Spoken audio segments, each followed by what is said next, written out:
Vous regardez Média 1 TV Afrique, soyez les bienvenus dans ce Talk Afrique. Les villes africaines en pleine mutation démographique et urbanistique font face à des grands défis. Des grands projets sont élaborés et réalisés par certains États africains. Le continent doit ainsi se doter de moyens financiers pour accélérer son développement. Le secteur privé s'avère être, dans ce sens, un acteur de premier plan. Il joue en effet un rôle décisif et constitue un important moteur pour le développement et la croissance économique. Quel est donc l'apport du secteur privé dans les perspectives macroéconomiques des pays africains? Ce secteur considéré comme pourvoyeur d'emplois est-il réellement sollicité dans la mise en œuvre des projets des États? Des éléments de réponse dans ce Talk Afrique avec nos invités sur ce plateau, M. Mamadou Ndiaye, journaliste spécialiste des questions économiques, directeur de publication de imedia.sn. Bienvenue sur ce plateau. Merci beaucoup, Sermine. Également, M. Babacar Diagne, président du Conseil national des entreprises du Sénégal. Merci d'avoir répondu à notre invitation. Bonjour, Sermine. Alors, M. Ndiaye, dites-nous comment se porte le partenariat public-privé de façon générale en Afrique? Puisque il faut une vue globale, oui, il se porte tant bien que mal, d'une région à une autre, mais au moins il y a un réveil maintenant qui est globalisant. C'est-à-dire que dans tous les pays, aujourd'hui on parle du secteur privé. Dans tous les pays, il est également intéressant de voir qu'il y a un secteur privé qui émerge. Dans tous les pays également, il y a des acteurs du secteur privé qui commencent à prendre conscience de l'importance de leur rôle justement dans la définition des grandes stratégies pour le décalage économique. On parle de moins en moins de développement parce que le développement n'est plus simplement une direction, et on remplace ça justement par des stratégies, comme au Sénégal, le plan Sénégal émergent. Donc on substitue le concept de développement au concept d'émergence et on essaie maintenant de voir des étapes intermédiaires pour permettre justement à tous les acteurs de s'y retrouver. Si bien que donc, le partenariat, il a longtemps été conçu dans les années 80, il s'est mis en œuvre très timidement dans les années 90 et c'est simplement à l'orée de la décennie 2000 qu'il y a eu véritablement un croisement de rapports, une fréquentation plus assidue entre les acteurs du secteur privé et les acteurs donc du secteur public. Pourquoi? Simplement parce que quand il y a eu une déflation des effectifs de la fonction publique, beaucoup se sont reconvertis justement dans l'entrepreneuriat avec plus ou moins de succès. Et du coup, ceux qui étaient dans la fonction publique, reconvertis dans le privé, ont commencé à avoir maintenant l'autre façon de concevoir justement des questions de progression d'entrepreneuriat. Et ils devenaient maintenant les interlocuteurs de ceux qui sont restés fonctionnaires dans l'État. Voyez-vous. Et donc le dialogue pouvait s'amorcer. On pouvait avoir des perceptions différentes, mais on arrivait quand même à entreprendre des convergences. Donc les deux secteurs sont complémentaires. Ils sont devenus complémentaires et le partenariat joue à fond. Maintenant, il y a toujours des zones de méfiance.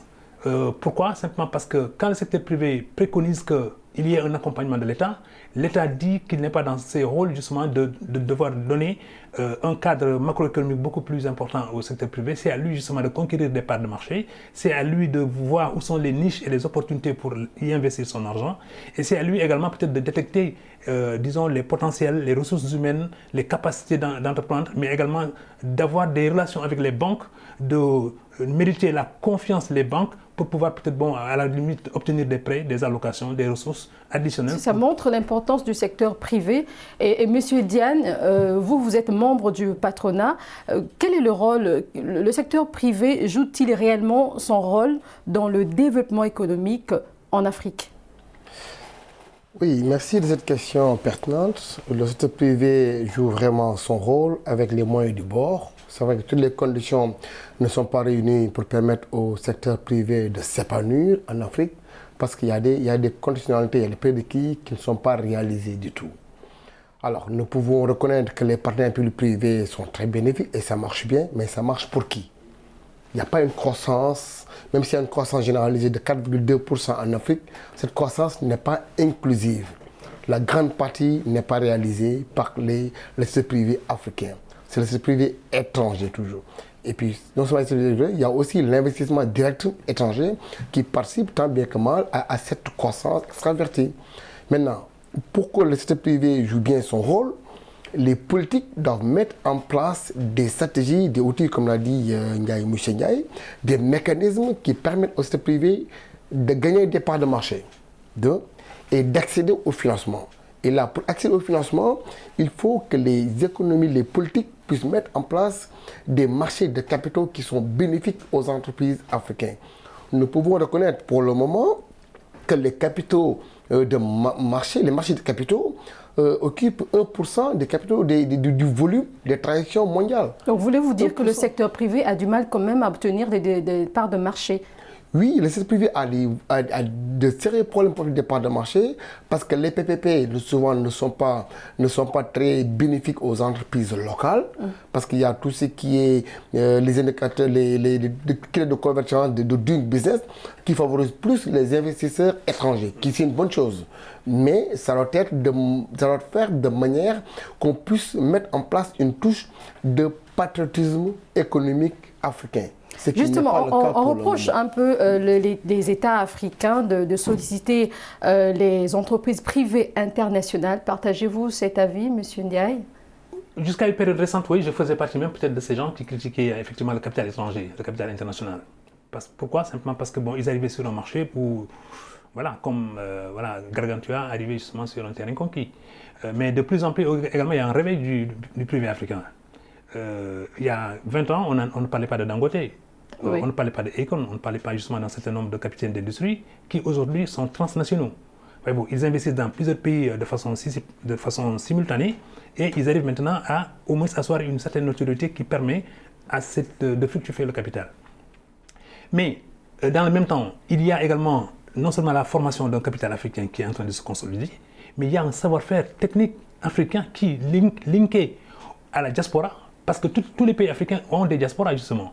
Or, ces diasporas maintenant, en se consolidant, en regardant peut-être l'Afrique non pas comme des zones d'influence, mais plutôt comme un continent homogène, ces diasporas-là arrivent donc effectivement à avoir une même lecture du futur de l'Afrique. Si bien que peut-être quand ils décident de s'attaquer justement à un mal, ils y vont jusqu'au fond.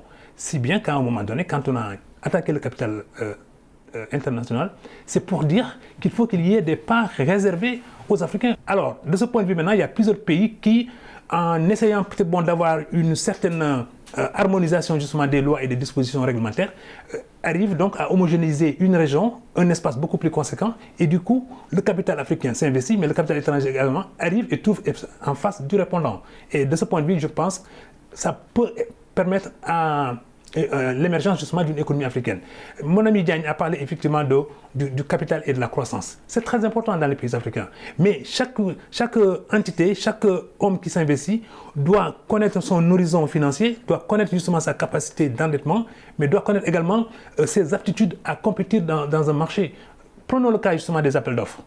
Si une entreprise, pour gagner un marché, doit répondre ou obéir justement à des critères bien déterminés, il doit s'organiser et se mobiliser pour répondre et s'adapter. Par contre, s'il n'a pas ces moyens-là, il est obligé justement on parlera des moyens. Tout à l'heure, M. Ndiaye parlait de certains modèles africains, notamment le Maroc.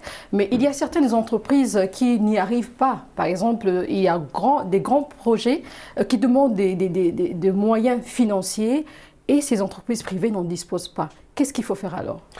Alors, ce qu'il faut faire, c'est très simple, c'est mettre en place, encore une fois de plus, des banques africaines qui sont prêtes à accompagner le secteur privé africain. Et ça, c'est la recherche de capitaux. C'est les pays de l'Afrique qui doivent le faire. Moi, je pense qu'on peut même imaginer un jour, même sous peu, la mise en place, par exemple, d'un fonds monétaire africain, à l'image du FMI, qui sera adossé à la Banque africaine de développement. Ça nous permettra de mobiliser, comme l'a dit M. Ndiaye, les fonds de la diaspora, mais surtout l'épargne domestique. L'Afrique a des ressources, on a un potentiel qu'on ne veut pas exploiter pour les Africains. Et ça, c'est un problème de leadership, ça, c'est un problème de patriotisme, encore une fois de plus, économique. On n'en bénéficie pas à outrance. Et ça devait être le cas. Il faut qu'on essaie, à un certain moment, de penser à l'Afrique first, à l'entreprise africaine first. Et ça, c'est possible. L'Afrique d'abord, avant de solliciter d'autres entreprises privées étrangères. Il y a plein de choses que nous pouvons faire si et seulement si que nous sommes accompagnés par des fonds constitués par les Africains. Les pays étrangers, les entreprises étrangères sont à l'aise de venir en Afrique parce qu'il y a toujours leurs banques étrangères qui sont derrière, des banques de développement. Mais il n'y a pas une banque de développement qui accompagne le secteur privé africain. Et même au Sénégal, c'est dans tous les pays que nous avons que nous avons ces problèmes. Alors que les ressources sont là, les ressources agricoles sont là, mais ce qu'on fait, on exporte les matières premières. On n'investit pas sur le patronat africain pour qu'il y ait le redéploiement industriel nous permettant de travailler sur l'agrobusiness, sur des produits finis. Parce qu'exporter de la matière première, c'est exporter de la main-d'œuvre, c'est exporter de la valeur ajoutée, c'est exporter de la richesse. Alors, monsieur Liev veut rajouter quelque chose, allez-y. Je confirme, puisque la thématique, justement, c'est la transformation des économies. Oui. Ça commence justement par la transformation des matières premières. Oui. Et de ce point de vue, si on continue à faire comme à l'ancien temps, autrement dit, des produits bruts qu'on expédie, on ne connaît pas même le processus de transformation de ces produits bruts issus justement du continent africain. Il faut maintenant, à un moment donné, qu'on arrête et qu'on regarde ces produits qui sont extraits de l'eau, que nous avons sur place, oui. Comment maintenant les transformer. L'avantage, c'est que peut-être le produit reste sur place. Ensuite, il est transformé par justement la main-d'œuvre africaine. Et qualitativement également, on l'améliore au gré des évolutions justement de l'industrie. Mais mieux encore, on aiguise l'appétit justement des marchés consommateurs à venir justement se ravitailler ou s'approvisionner en Afrique. Ça aussi, c'est une donnée extrêmement importante. Et ces matières premières qui sont ici exploitées en Europe ou bien dans d'autres pays étrangers, quand ces matières reviennent en Afrique, elles deviennent très chères. Je vous donne l'exemple des phosphates, puisque nous sommes dans un environnement marocain. Le Sénégal et le Maroc... Panafricain. Oui, dans une certaine... le Maroc et le Sénégal produisent et exportent justement des phosphates. Mais à un moment donné, il fallait peut-être vous regarder si ces phosphates-là, fallait-il les exporter tels quels ou devait-il y avoir une valeur ajoutée avant au moins exportation. On a pensé effectivement à l'acide phosphorique. Et donc, on a commencé à transformer sur place. Même les ingénieurs africains, marocains, sénégalais et autres, togolais, entre autres, pouvaient rester sur place pour contribuer donc à la transformation du produit sur place. Mais ça, l'avantage, c'est que la main-d'œuvre, elle est qualifiée. Parce que chaque fois qu'il y a un défi nouveau, les ingénieurs eux-mêmes conçoivent des réponses à ces défis nouveaux-là. Et du coup, maintenant, la main-d'œuvre elle-même, elle en bénéficie. Et les plus-values restent au Sénégal. Mais qu'est-ce qui se passe en ce moment? Quand une entreprise étrangère s'installe sur place, elle a comme banque une banque étrangère. Et il y a un dispositif également qui est fait de sorte que le rapatriement des bénéfices peut se faire même dans la même journée quand le conseil d'administration se tient.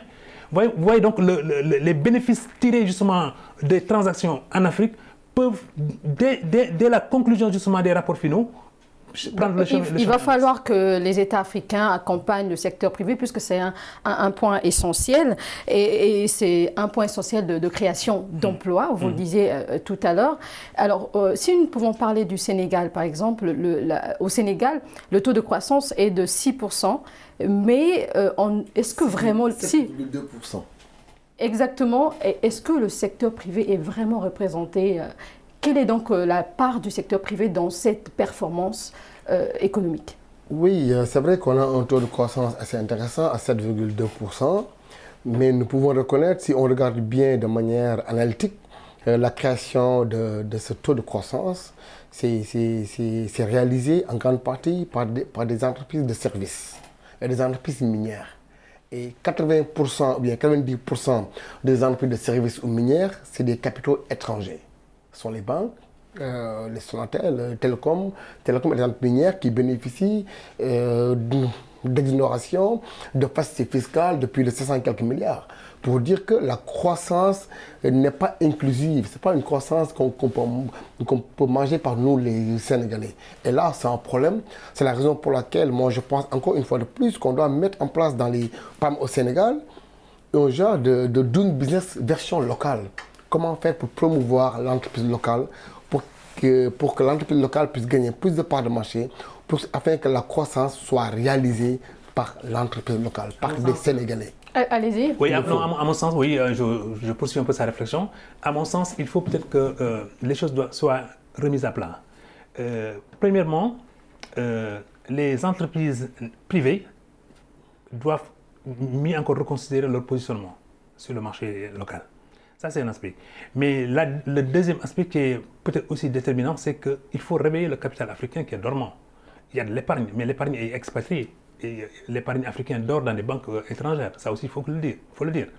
On n'a pas encore peut-être eu ce vrai réveil qu'on attend pour qu'il y ait des investissements de type africain. Pourtant, il y a certaines banques africaines qui contribuent quand même. Oui, il y en a. Mais quand vous voyez, par exemple, aujourd'hui au Sénégal, il y a quelque chose comme 30 banques, 29 banques précisément et 4 établissements financiers. Donc, l'ensemble de ces banques-là mobilisent jusqu'à hauteur peut-être de 600 ou 650 milliards de francs CFA. L'épargne sénégalaise dans ces banques représente presque moins du tiers justement de ces dépôts. Si bien donc qu'il y a une inégalité du point de vue justement de l'avoir financier pour permettre donc de voir dans quel secteur investir. On n'investit pas dans des cycles longs, on investit dans des cycles courts parce que le capital qui est les dépôts sont des dépôts, c'est des dépôts à vue, c'est des dépôts à terme. Vous, épargnante, quand demain vous avez besoin de votre argent, vous allez à votre banque, on vous le donne. Donc, ce n'est pas un dépôt de longue durée qui permet à la banque également de recycler effectivement les dépôts pour justement financer des économies à long terme.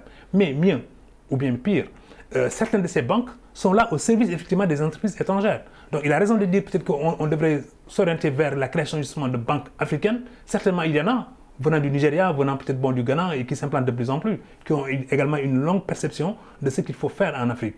Mais jusqu'à présent, les capitaux ne sont pas encore très solides et ne sont pas encore très consolidés pour pouvoir rivaliser avec les banques étrangères. Mais quelles sont les parts de marché attribuées aux entreprises sénégalaises, monsieur? Par exemple, au Sénégal, dans les années 2000, la part justement des entreprises sénégalaises à la formation du PIB était de l'ordre de 35%, mais aujourd'hui ils sont à 63%. Donc il y a eu un bond. Il y a eu un bond énorme dans la formation du PIB par le biais justement du secteur privé.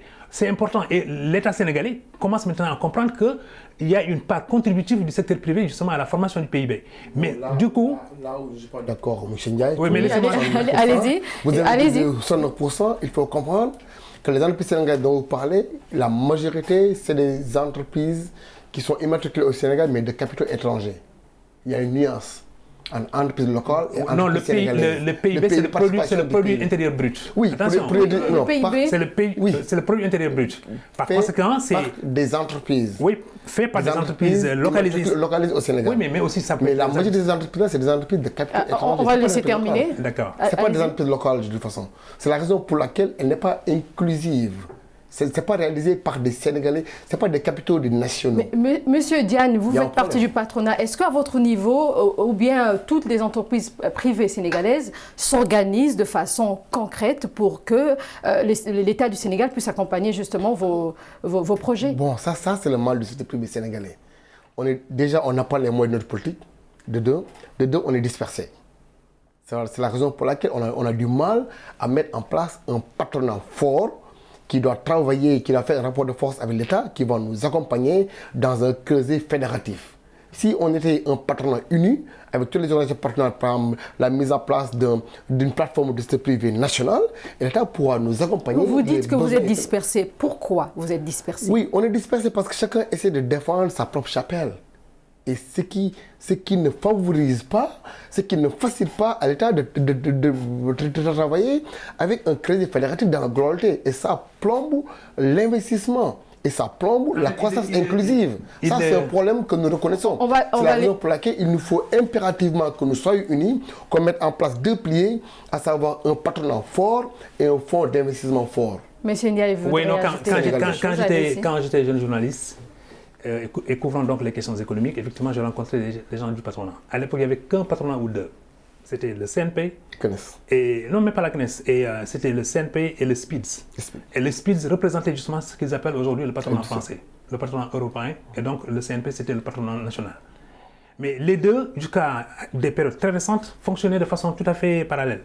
Mais à un moment donné, pour répondre justement à sa question et rebondir sur la formation du PIB, quand le PIB est si important, c'est déjà un clin d'œil pour montrer que le pays a des opportunités. Mais maintenant, c'est au capital privé de comprendre que, puisque toutes les entreprises confondues, on forme un PIB de 63%, oui. C'est que maintenant, si on grignote des parts de marché, on réduit effectivement la part qui revient aux entreprises étrangères et oui. Du coup, on ne les étouffe pas, mais du seul fait de la concurrence et effectivement de l'aperture du gain, on peut peut-être réduire la proportion dévolue effectivement aux entreprises étrangères. Mais ça, le privé africain ou sénégalais ne le comprend pas encore parce qu'ils sont encore divisés. Ils sont justement dans des divisions internes et il y a des égoïsmes ou des égocentrismes qui font que chaque leadership ne veut pas peut-être s'aligner derrière par un autre truc. Pourquoi ne pas revenir justement à l'ancien mode qui permettait au patronat de parler d'une voix face à l'État et au patronat de parler d'une voix face justement au PTF, qui était hier par exemple les bailleurs de fonds, parce que quand les bailleurs de fonds voient qu'il y a plusieurs interlocuteurs, ils ne savent pas comment prendre la décision puisqu'ils ont une diversité de choix. Et justement, on reproche un peu aux entreprises privées nationales africaines dans le retard des réalisations des grands projets. Monsieur Diane, qu'est-ce qui explique ce retard-là? Est-ce qu'il y a des problèmes à leur niveau? Oui, il y a déjà des problèmes à leur niveau. Il y a aussi la problématique de la bonne gouvernance qui pose problème.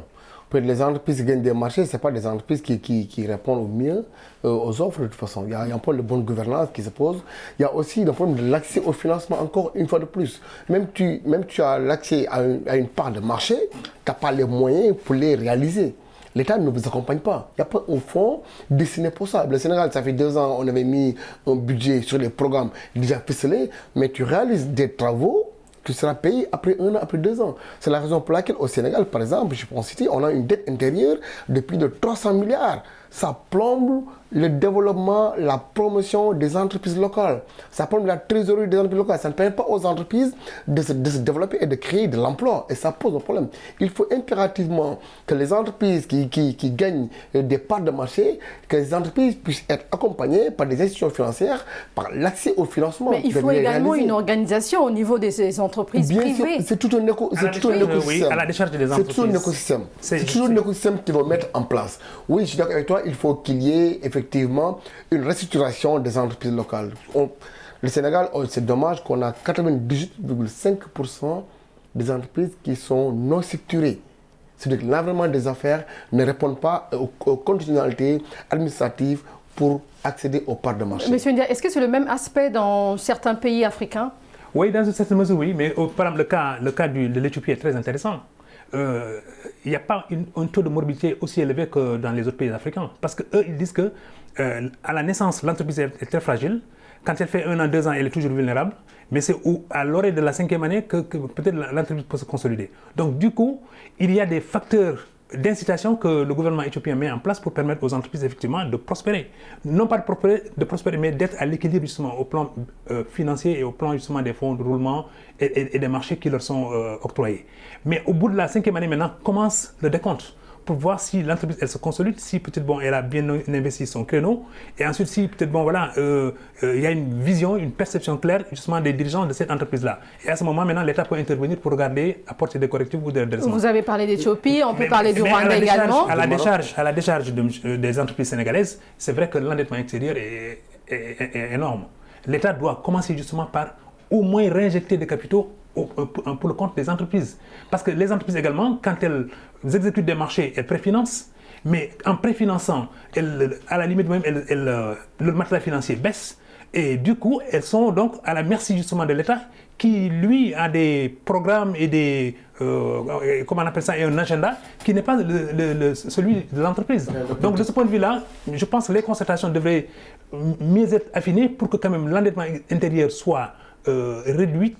Et à ce moment-là, ça permet peut-être aux entreprises donc de se ressouffler. Alors l'économie, on est presque à la fin de... Allez-y. Je salue un peu le modèle éthiopien et le modèle marocain. Oui.